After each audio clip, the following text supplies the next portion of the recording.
কবরের চাপ থেকে কারা রেহাই পাবে?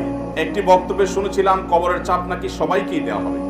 ভাইরা আমার, কবরের আযাব, বিশেষ করে কবরের প্রথম চাপ, আযাবটা শুধুমাত্র পাপিষ্ঠদের জন্যই হবে, কিন্তু কবরের যে একটা চাপ থাকবে, কবর প্রথমেই একটা চাপ দিবে। যারা কবরস্থ হবে না, বারজাখী জীবনে যে যেখানে তার ধ্বংসাবশেষ থাকুক, সেখানে একটা প্রেসার প্রত্যেকটা মানুষকে দেয়া হবে, একটা চাপ থাকবে। একটা হাদিসে আসছে নবী করিম সাল্লাল্লাহু আলাইহি ওয়াসাল্লাম বলেছেন, এই চাপ থেকে কেউ রেহাই পাবে না।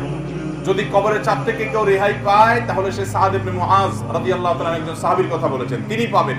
এছাড়া আর কেউ কবরের চাপ থেকে রেহাই পাবে না। তবে এটা আলমুল গায়বের বিষয়, কেমন হবে সেটা একমাত্র আল্লাহ ভালো জানেন। এটা ঠিক, যারা ঈমানদার তাদের চাপটা হবে সহনীয়, যারা বেঈমান তাদের চাপটা হবে অসহনীয়। এজন্যই কবরের এই জগৎটা সম্পর্কে সবচেয়ে বেশি ভয় পেতেন সাহাবায়ে কেরাম এবং খুদ রাসূল আকরাম সাল্লাল্লাহু আলাইহি ওয়াসাল্লাম সাবধান করতেন। তিনি বলেছেন, কবর হলো আউয়ালু মানাজিলিল আখিরাহ, আখিরাতের প্রথম ধাপ। যে ব্যক্তি এই ধাপে পার পেয়ে যাবে, তারপরে সব ধাপগুলো সহজ হবে ইনশাআল্লাহ।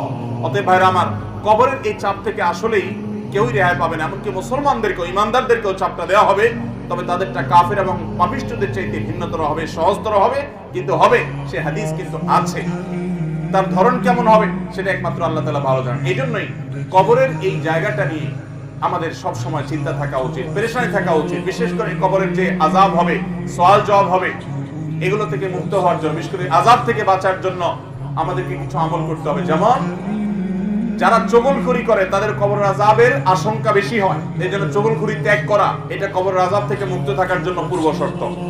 আরেকটা হলো পেশাব থেকে ভালো করে পরিচ্ছন্ন হওয়া, পবিত্র হওয়া। ঘর বাড়ি, জামা কাপড়, শরীর, পেশাবে মাখামাখি না করা, যত সম্ভব পেশাব থেকে পরিচ্ছন্ন থাকা। কারণ নবী রাসূলুল্লাহ সাল্লাল্লাহু আলাইহি ওয়াসাল্লাম বলেছেন, ইস্তানজাহু মিনাল বাউল, তোমরা পেশাব থেকে পবিত্র হও ভালো করে। ফাইন্না আম্মাতা আযাবিল কবরি মিনহু, কারণ বেশিরভাগ কবরের আযাব পেশাবের কারণে হয়। এজন্য পেশাব থেকে পরিচ্ছন্ন হতে হবে।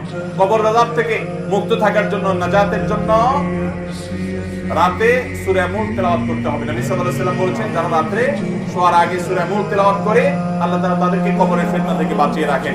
ঠিক একই ভাবে কবর আযাব থেকে বাঁচার জন্য সাধারণত যে কোনো গুনাহ থেকে আমাদের বেঁচে থাকতে হবে। আল্লাহ তাআলা আমাদের সবাইকে সেই তৌফিক দান করুন। তাহলে ভাইরা আমার, কবরের যে চাপের কথা বলা হয়েছে, হাদিসের ভাষ্য মতে সেটা সকলকে দেওয়া হবে, এমনকি ঈমানদার